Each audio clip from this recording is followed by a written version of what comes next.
Bonjour mes chers Capricornes, je vous remercie de me retrouver pour ce taroscope du mois de décembre. Certains d'entre vous célébreront leur anniversaire, en tout cas le premier décan. Je vous souhaite à tous et à toutes de terminer ce cycle et surtout de démarrer le nouveau cycle de la meilleure des façons. Je vous souhaite le plus d'épanouissement possible. Mais avant en tout cas de nous pencher sur les dernières énergies du mois de décembre de l'année 2019, une petite parenthèse pour vous annoncer que je viens de me lancer sur Instagram. J'ai créé ma page et vous avez le lien de ma page Instagram en descriptif de cette vidéo mais également en commentaire.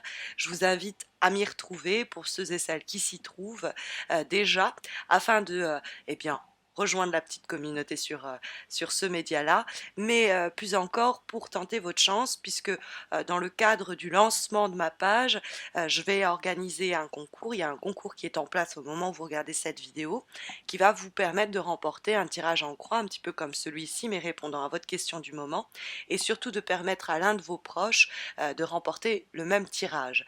Les conditions et explications du concours sont expliquées sur ma page Instagram dans le cadre de la dernière publication qui présente la playlist des taroscopes de décembre. Vous avez également le concours mensuel qui se déroule sur ma page Facebook, dont vous avez le lien également en descriptif de cette vidéo. Donc n'hésitez pas là aussi à m'y retrouver. Penchons-nous sur les énergies du mois de décembre. Alors, la première des énergies positives pour ce mois de décembre, c'est la carte de l'impératrice qui va la représenter.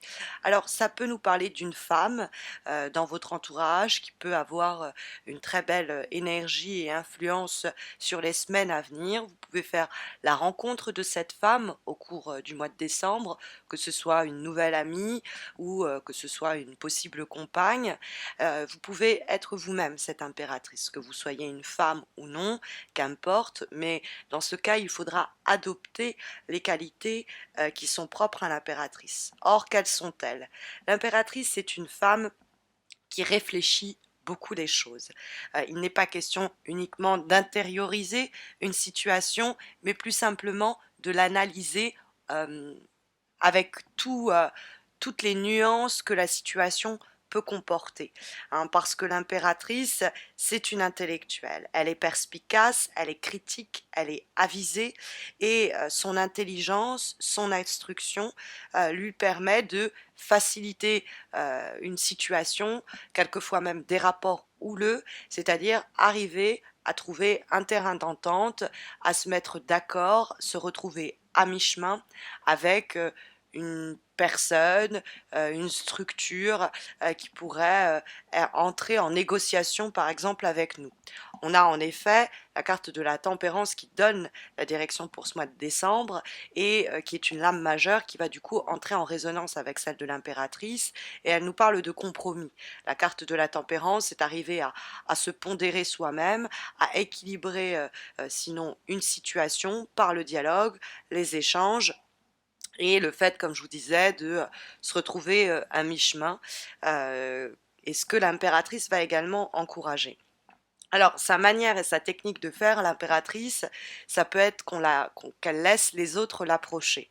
C'est-à-dire que, euh, quitte à se montrer patiente, elle ne va pas faire le premier mouvement, elle ne va pas être la première à agir. Elle va attendre qu'on vienne lui soumettre certaines idées, qu'on lui fasse certaines propositions, qu'on lui soumette certaines suggestions. Elle ne chasse pas, entre guillemets, elle se laisse chasser, entre guillemets, hein, parce que au fond, c'est sa méthode de chasse à elle. Penser et laisser penser aux autres que c'est à eux de se décider, que c'est à eux d'agir, quand en réalité, on a semé sur le chemin plusieurs éléments qui ont poussé l'autre à se mettre en action. Donc c'est la manière un peu stratège de l'impératrice d'agir et d'obtenir ce qu'elle veut. Donc dans le cadre d'une situation professionnelle, amicale, familiale ou amoureuse, elle va se montrer disponible à la discussion, aux échanges, mais elle ne va pas forcément être celle qui l'engendre. Donc si vous avez besoin de vous réconcilier avec un membre de votre entourage, une personne proche dont vous êtes proche, il va falloir laisser pas mal de signaux pour dire à l'autre: je suis disposé, disponible à entamer une discussion ou des négociations, mais vous n'allez pas être la personne qui va dire ok, on passe à table, entre guillemets, on se met à discuter enfin. On va laisser l'autre nous approcher pour avoir un petit peu plus peut-être de pouvoir en termes de négociation, puisque si on est la personne qui se présente à l'autre, bah, ça va déjà demander, ça va déjà souligner qu'on est en demande, qu'on attend quelque chose, alors que si l'autre vient vers nous, il est déjà dans une position où il est un peu plus affaibli que nous. En tout cas, ça nous laisse un peu plus de marge de manœuvre pour obtenir ce qu'on veut. Puisque la carte du 10 de denier, qu'on trouve dans les obstacles pour le mois de décembre, va précisément nous préconiser de ne pas nous lancer tout feu tout flamme dans une situation donnée et de se dire allez, j'ai rien à perdre et d'agir sur un coup de tête. Se précipiter ou précipiter les événements, c'est clairement pas ce qui est recommandé quand on voit d'abord la carte du 10 de denier dans les obstacles, mais plus encore la carte du 4 d'épée en termes de vibration, qui nous parle de repos, de répit, de prendre de la distance avec quelqu'un ou avec une situation, et la tempérance qui donne la direction pour le mois de décembre. On est dans la tempérance, dans l'idée de patienter, de ne pas se presser, et donc ça va dans l'idée de ne pas se précipiter, cette idée que le 10 de denier va émettre en se trouvant dans les obstacles. Il faut se recentrer sur les véritables besoins de la situation ou nos propres et véritables besoins, se féliciter déjà du chemin que prennent les choses pour ne pas forcer le mouvement, bousculer le partenaire, la personne, ou se bousculer soi-même. Parce que de toute façon, on va être à un moment où on va marcher un peu sur des œufs. On ne va pas encore savoir si la situation a vraiment un potentiel ou est-ce qu'on peut vraiment se réconcilier, est-ce qu'on peut vraiment négocier. Et donc, on ne va pas tenter aveuglément notre chance. On va au contraire, hein, d'où l'idée de l'impératrice, attendre que qu'on nous approche. Le point positif, c'est que avec la carte de l'impératrice et de la tempérance, il y a bel et bien un dialogue et une communication qui va avoir lieu et qui est normalement en capacité de vous offrir un plus grand confort émotionnel, voire matériel, plus de sécurité. Mais voilà, il y a néanmoins cette période du 10 de denier qu'il va falloir quelque peu surmonter et qui peut être d'ailleurs d'ores et déjà d'emblée le symbole d'un désaccord au sein d'une famille, d'un foyer. Après, on peut comprendre l'idée de foyer au sens large. Ça peut être au sein de votre famille professionnelle, votre famille de cœur, hein, et ça peut nous parler de vos amis. Mais on voit des attitudes, des comportements très différents dans une situation donnée. On n'aborde pas la problématique de la même façon. Donc il va falloir être conciliant, telle la tempérance, et arriver à faire preuve d'empathie, d'intelligence émotionnelle et de se mettre à la place de l'autre pour arriver à se comprendre et trouver un terrain d'entente. Maintenant, il peut avoir aussi l'idée de faire intervenir un intermédiaire, une personne qui va permettre de faciliter les échanges et les rapports dans le cadre de cette situation un petit peu complexe ou compliquée. Ça peut être des fois des conflits sur des problèmes d'ordre matériel d'ailleurs, parce que la carte du 10 de denier se trouve dans les aspects économiques. Ça peut être la finalité aussi d'une situation. On aimerait enfin que la personne s'engage clairement sur ce projet professionnel ou officialise enfin la relation amoureuse, etc., etc.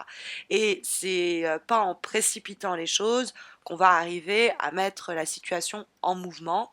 Au contraire, comme je vous l'expliquais, le dialogue qui s'effectue et s'établit entre le 4 d'épée en vibration et la carte de la tempérance va plutôt préconiser et privilégier l'idée de prendre son temps.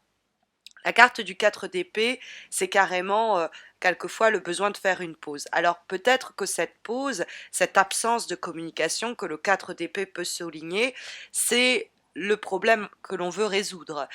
C'est l'idée que notre partenaire a souhaité faire un break, ou c'est l'idée qu'on nous a pendant un moment congédié, qu'on a mis notre projet, notre candidature en stand-by, et il va falloir respecter, entre guillemets, ce temps-là, ce temps mort, ce temps de distance, ou ce temps carrément de silence, parce que le 4 d'épée peut quelquefois signaler des communications coupées, mais on va profiter de ce temps mort, hein. La carte du 4 d'épée nous parle d'un temps où on reprend notre souffle.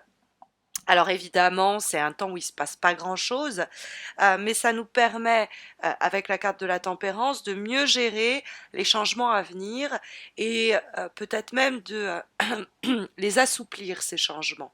C'est-à-dire que ça va être moins brutal, ça va passer par la communication, on va avoir un temps d'adaptation, parce qu'on va prendre ce temps précisément de recul que le 4 d'épée encourage, pour ne pas être usé, ou ne pas être tellement pris dans une problématique avec laquelle on n'a pas suffisamment pris de distance, et que du coup ça va nous pousser à agir spontanément, impulsivement, et peut-être dire des choses qu'on ne devrait pas, ou agir de façon peu prudente, et ça pourrait mettre en danger la situation, la relation de façon plus vaste. Donc le 4 d'épée va mimer une période où on prend un temps de recul pour affronter une situation où on se rééquilibre intérieurement, ou alors on marque un temps de pause, on marque un temps de silence pour laisser l'autre un petit peu se calmer et revenir vers nous un peu plus apaisé. On peut être la personne qui a besoin aussi de, voilà, se calmer, parce qu'on on est dans une période de stress, de burn-out, et il y a l'idée qu'on va se chouchouter pendant un moment, se soigner, prendre soin de soi avant d'entrer en négociation, hein, ce que va signaler la carte de la tempérance. Ça peut être aussi l'idée de renouer avec éventuellement cette femme. La tempérance, la carte de l'impératrice peut aussi représenter plus généralement le signe de la Vierge, et donc des personnes de ce signe-là, et cette tempérance qui amène à l'idée d'harmoniser, équilibrer, apaiser une situation. C'est le funambule, hein, le personnage de la tempérance. Il travaille à marcher pile poil sur la ligne, histoire de, on va dire, malmener personne, prendre soin des besoins de chacun, et permettre un renouveau dans des rapports déjà existants. Il y a cette idée-là que la prudence finit par payer et amener à un nouvel équilibre. Alors, je vous ai mentionné l'idée qu'il y avait éventuellement quelques difficultés avec certaines personnes proches de vous, puisqu'effectivement, comme avant-dernière énergie, pour ce mois de décembre, nous avons une carte issue d'un oracle, celui de l'amour universel, et nous avons la carte Forgiveness, la carte du pardon.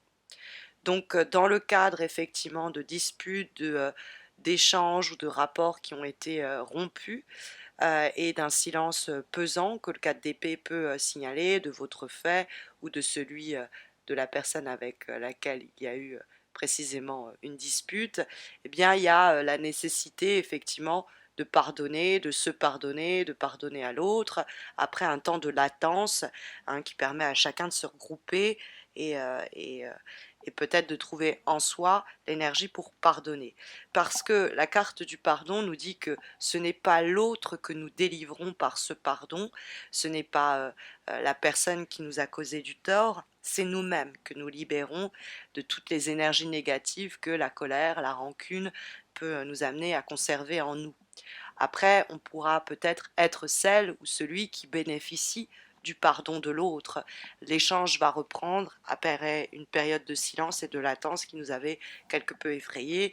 On avait le sentiment d'avoir totalement perdu cette personne, cette relation dans le cadre de notre quotidien. Nous avons comme dernière énergie pour ce mois de décembre une lame issue d'un oracle, celui d'âme à âme, et nous avons l'illumination intérieure. Alors, très jolie énergie qui me fait penser quand même aux 4 d'épée, dans cette idée qu'on va trouver les réponses en nous, que c'est par un peu de repos, c'est en se retirant du monde, sans se presser ni se dépêcher, en laissant les autres revenir à nous, que la situation viendra à se rééquilibrer.